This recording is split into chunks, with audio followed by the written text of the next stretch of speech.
lisanmu itu. La yaldaghannaka innahu thu'ban. Jangan sampai engkau digigit atau disengat sama lisanmu, bahwasanya lisanmu tuh kayak apa? Kayak ular. Kam min maqabir min qatil lisanihi. Berapa banyak di kuburan orang yang matinya awalnya gara-gara lisannya. Kanat tahabu liqa'ahu syuja'an. Dulu kalau ada orang preman, pemberani-pemberani itu kalau ngelihat orang itu takut. Tapi keselio lisannya ngiloi orang, caci maki orang, atau ngerasani orang, atau ngefitnah orang, tiba-tiba dianya terbunuh gara-gara lisannya. Berapa banyak orang yang terbunuh gara-gara lisannya? Na'udzubillah min. Sampai ulama mengatakan as-samtu zayyinun was-sukutu salamatun. As-samtu, diam, adalah suatu perhiasan bagi manusia. Was-sukutu salamah, tak berbicara, diam, tutup mulut, salamah, selamat orang tersebut. Fa idza nataqta fala takun miktsara. Kalau kamu ngomong, kalau kamu terpaksa untuk bicara, jangan banyak-banyak, jangan banyak omong. Wala in nadimtu ala sukuti marratan wa nadimtu wa laqad nadimtu ala al-kalami mirara. Saya ini kalau menyesal gara-gara diem, satu kali penyesalan saya. Aduh, kok gak ngomong aku ya. Wis, itu tok sudah penyesalan saya. Kok gak bicara saya tadi ya. Tapi kalau penyesalan saya gara-gara keluar lisan saya, ngomong yang bukan haknya atau berbicara yang bukan sebenarnya, maka penyesalanku tak pikir sampai waktu mati. Terus berulang-ulang nyesel. Aduh, seandainya gak ngomong koyo ngono mau. Kalau seandainya saya tidak bicara seperti itu tadi, tidak bakal terjadi seperti ini. Makanya suatu ketika ada kejadian yang mana ada peperangan antara dua suku besar pada saat itu. Penyebabnya satu, lisan, lidah. Bagaimana ceritanya? Ada dulu, di zaman dulu masih ada budak. Tahu budak ya? Budak itu kayak tawanan perang, itu jual belikan bisa. Manusia, misalkan perang Islam lawan Kristen atau Islam lawan orang kufar ya, orang kufar perang tertawan, itu ada budak. Maka boleh, budak ini kayak barang dijual boleh. Kemudian disuruh-suruh ya, seperti itulah budak. Akhirnya di pasar budak ada satu budak hitam, gagah, kuat, untuk ngangkat-ngangkat kuat, untuk bangun rumah kuat, pokoknya kuat ini. Dijual murah di pasar itu. Padahal kalau ada yang budak ini kuat, tenaganya dipakai, itu mahal harganya. Bisa ratusan juta. Tapi ini kok dijual cuma 5 juta, bahasanya gitu. Ada apa? Hanya dijual budak. Ada sepasang suami istri. Sepasang suami istri ingin beli budak pembantu untuk ngangkat-ngangkat apa di rumah. Akhirnya bilang, ayo mas, kita pergi ke pasar, kita lihat-lihat daripada budak tersebut. Ada satu budak dipajang hitam. Ayo budak murah-murah, saya jual 5 juta saja. Padahal pasaran pada saat itu misalnya 100 juta misalnya. Akhirnya kok murah? Saya beli ini budak, katanya pasangan suami istri ini. Saya beli, ini budak saya beli. Ini kuat budaknya, bu kuat, saya jamin. Kalau begitu ya sudah, saya beli ini budak dengan harga 5 juta. Kamu tak kasih bonus lebih 6 juta, ya sudah. Cuma saya pesen ya, ini budak meskipun kuat tapi satu dia aibnya, tahu aibnya, kurangnya. Cacatnya satu, sampai kalau beli barang kan pasti ada cacatnya. Itu cacatnya satu, kurangnya satu apa? Dia itu suka bohong, lisannya suka ngefitnah. Itu tok wis, kalau yang lainnya sempurna. Kuat badannya, matanya tajam, telinganya dengar, ndak tuli atau ndak kurang apa, pokoknya sempurna. Rundingan suami istri, mas kalau gitu ya apa mas, ini kurangnya cuma satu, suka ngefitnah. Yakin kita tahu dik kalau dia suka fitnah. Jadi kalau dia ngomong kita jangan percaya. Atau nanti kalau ada dia ngomong ke tetangga begini, sudah jangan percaya, ini kan suka fitnah. Yang penting kita tahu kalau ini budak suka fitnah katanya. Ya sudahlah mas, ayo kita beli. Beli, akhirnya dibawa pulang. Hari demi hari ya seperti itulah suami istri ini. Dengan budak ini ngangkat-ngangkat apa. Suatu ketika, namanya budak sudah lisannya tidak bisa dijaga. Katanya sudah aibnya, cacatnya satu, lisannya suka ngomong, suka bicara tidak betul, suka fitnah dan lain-lain. Akhirnya apa? Suka ngomong-ngomong sama yang perempuan. Apa katanya majikannya, Pak majikan, ibu sampean tahu bapak itu kenapa kok kerjanya pagi pulangnya sore? Kenapa? Saya tadi lihat dia itu sudah janjian sama perempuan katanya. Nah, sudah mulai wanita ini kalau disinggung seperti itu tidak bisa. Wanita disinggung, asalnya suami kita atau suami disinggung sama orang lain atau istri disinggung sama orang lain, bojomu iku lho, lirik-lirikan. Nah, akhirnya orkesan bareng. Akhirnya 2 tahun akhirnya hilaf. Enggak ketemu. Akhirnya ruwet. Akhirnya apa? Masa? Iya. Dan berencana mau nikah menuju ke jenjang yang berikutnya. Nah, sudah tahu ini fitnah ini. Cuma karena perempuan punya rasa cemburu, besar rasa cemburunya perempuan, makanya yang punya perempuan atau perempuan-perempuan yang dengar nih, tidak boleh cemburu lebih-lebih, tidak boleh, haram hukumnya. Sampai ini, nih HP-nya kamu, pinnya bawa sini, saya periksa pinnya, kuncinya apa, Facebooknya mana, kuncinya apa, Instagramnya apa. Loh ini wedok sama malaikat deh, tanya semuanya ini. Mau kemana? Ente mau kemana? Biarkan haknya laki-laki. Kecuali laki-laki meriksa punya perempuan, wajib. Karena seorang laki-laki, cemburunya laki-laki kepada perempuan itu sayang. Makanya katanya Sayyidina Ali, apa kata Sayyidina Ali? Cemburunya seorang laki-laki kepada perempuan adalah iman. Cemburunya perempuan kepada laki-laki adalah kufur, kekafiran. Na'udzubillah. Minta maaf seandainya laki-laki donda, ini betul, laki-laki mau nikah lagi 2, kan haknya dia, boleh ya enggak? Mas Ii misalnya, Mas Ii mau kawin lagi 2, loh memang jatahnya 4 kok laki-laki, kan begitu. Ah, kok bahasa ini ruwet ini. Loh kan memang haknya seperti itu. Hati saya sakit katanya perempuan. Loh, urusan hati terserah, tapi ini haknya Allah Subhanahu wa taala. Haknya seorang ini sudah diperintahkan sama Allah dalam Al-Qur'an 2, 3 atau 4. Kalau tidak mampu 1. Jadi jangan perkara saya 2, 3, 4. Ya kalau mampu, tidak mampu cukup 1. Enggak, ini masalah perempuan ini kadang-kadang kelewatan. Naudzubillah min dzalik, kadang kelewatan. Seorang laki kadang-kadang dimarahi gara-gara aduh pokoknya rusak. Ya, cemburunya seorang wanita kepada laki-laki tidak berdasar kufur, naudzubillah min dzalik. Tapi cemburu seorang laki-laki kepada perempuan itu wajib. Itu wajib. Nah, habis gitu namanya perempuan cemburuan, akhirnya oh jadi bapak mau kawin lagi. Iya ibu, katanya budak yang suka fitnah tadi. Aduh ya apa ini, bagaimana nih? Akhirnya apa? Ibu, saya kasih resep 1. Ini saya dulu diajari majikan saya. Majikan saya dulu dukun. Mau sampai katanya. Iya wis, ya apa itu? Supaya suaminya ndak kawin lagi, ada rahasianya. Ini untung yang hadir laki semua. Coba yang hadir muslimat banyak, langsung diserbu saya. Mau Beb. Apa katanya? 1. Sampean kalau pas tepatnya malam Jumat ini jam sekian, tolong jenggotnya dipotong, kasihkan saya. Potong jenggotnya, kasihkan ke saya. Untung saya tak cukur jenggot saya sudah. Yang namanya jenggot untung. Akhirnya, oh ya sudah. Nah, sampean kalau motong jangan pakai gunting, itu pantangan. Terus pakai silet atau pakai cutter.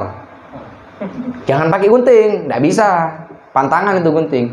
Yang punya 2 mata tajam tuh tidak bisa, harus 1 mata tajamnya. Pisau, arit misalnya, tidak pakai jilsin, tidak apa wis. Ketok sak gulu nih kan gitu. Apa namanya? Pisau atau cutter katanya. Ya dah, boleh. Akhirnya sudah rencana, dilihat tanggalnya kapan, tanggal Jumat, malam Jumat apa ini dilihat. Akhirnya setelah lama-lama beberapa hari, nah, si yang fitnah ini datang ke bapaknya, Pak. Ya, sampai tidak tahu Pak. Apa? Sampai waktu kerja pagi, sore pulang, iya, ibu jenengan itu sudah main lirik-lirikan Pak sama orang laki-laki. Loh mosok, nah orang laki-laki, harga diri seorang laki-laki terletak pada wanitanya. Kalau wanitanya min naudzubillah min dzalik keluar rumah tidak pakai kudung, leggingan sampai dilihat sama orang lain, itu laki-lakinya juga hina. Laki-laki kok ngubu perempuan kayak Tarzan. Kan begitu. Telanjang, naudzubillah min dzalik. Harga diri seorang laki-laki terletak pada wanitanya. Lihat wanitanya bagaimana, pakai cadar. Masya Allah, kerudungan rapat, dalam artian masih rapat, bukan rapat kentat ya, dalam artian tertutup auratnya. Maka orang bisa diketahui, Masya Allah, wanitanya yang hidup selamanya atau yang hidup sehari-hari dengan dia jaga. apalagi orang lain, kan begitu. Apalagi harta yang lain, harta yang tidak berharga, wanitanya, istrinya dia jaga, apalagi yang lain, katanya. Oh begitu, iya. Jadi sudah ada main mata, iya.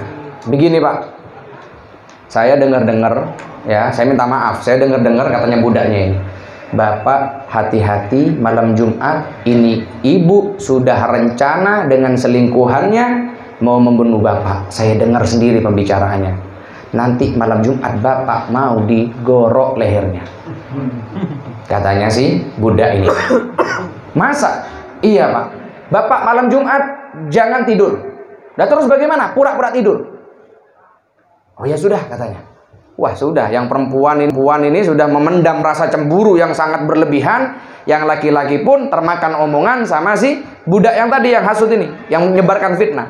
Akhirnya tibalah saat malam Jumat yang mana direncanakan, yang bapak pura-pura tidur bawa pisau, yang perempuan bawa cutter juga bawa pisau. Akhirnya malam Jumat jam 12, jam 1, kira-kira suaminya kok sudah tidak gerak, oh tidur ini, turun dari kasurnya, cari apa, cutter atau cari silet atau pisau, niatnya untuk mencukur jenggotnya.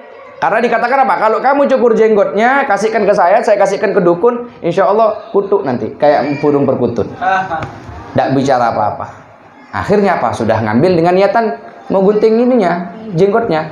Kelihatan dia bak pisau mengarahkan ke lehernya, ditusuk duluan sama suaminya, si istrinya. Akhirnya mati, meninggal. Akhirnya kaum atau saudara-saudaranya dari sepada istrinya nuntut keadilan. Ini gimana kok istri saya mau dibunuh, saudara saya kok dibunuh, saudari saya dibunuh tanpa adanya dosa lain-lain. Yang laki-laki saya mau dibunuh dengan dia Akhirnya kisru, yang sini bawa anggotanya, bawa kabilahnya, sukunya, sini juga bawa sukunya. Akhirnya bentrok, perang, dan itu perang berkepanjangan puluhan tahun gara-gara satu lisannya seorang budak yang tidak bisa dijaga. Na'udzubillah min. Makanya Nabi Muhammad alaihi salatu wassalam pernah bersabda, apa katanya? Wa hal yakubun nasu ala manakhirihim aw ala alsinati aw ala anfihim illa hasaidu alsinatihim. Tatkala Rasulullah menyebutkan amalan ini adalah amalan yang wajib, kamu pun tahu suatu amalan yang dapat menyebabkan kamu masuk surga. Iya ya Rasulullah. Apa? Ayo kamu menyembah Allah, jangan sekutu, salat 5 waktu, puasa Ramadan, zakat, haji dan lain-lain. Kemudian sedekah adalah pintu daripada sedekah adalah dapat menutup kemurkaan Allah Subhanahu wa taala.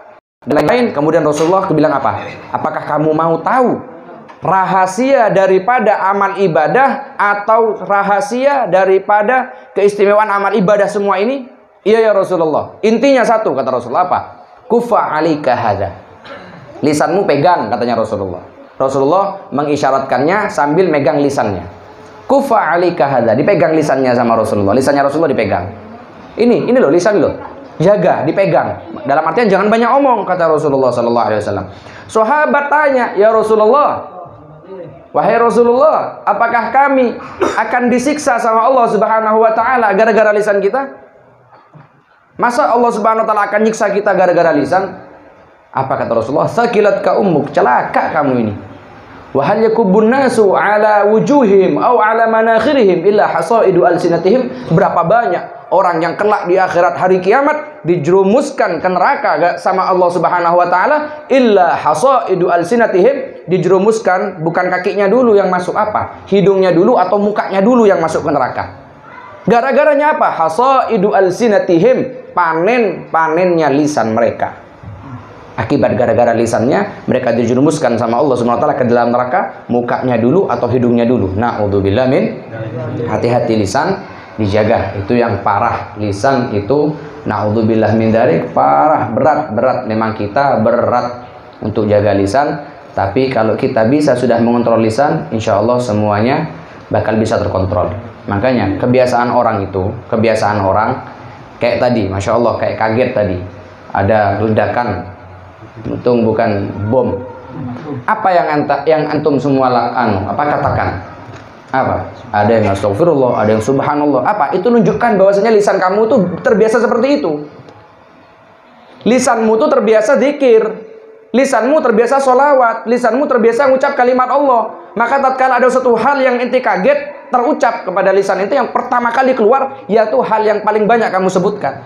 Coba seandainya naudzubillah min dzalik, minta maaf, yang keluar asu misalnya, anjing misalnya, naudzubillah min dzalik, bagaimana? Bom sedikit, aduh asu, anjing, naudzubillah min dzalik, berarti dia sudah kebanyakan zikir anjing sama asu. Coba lihat, ada orang kecekluk atau orang main bola kena tempak, misu-misu, itu sudah lisannya terbiasa mengucapkan seperti itu. Makanya yamutul mar'u ala ma 'asha 'alaih. Manusia bakal mati tergantung bagaimana hidupnya.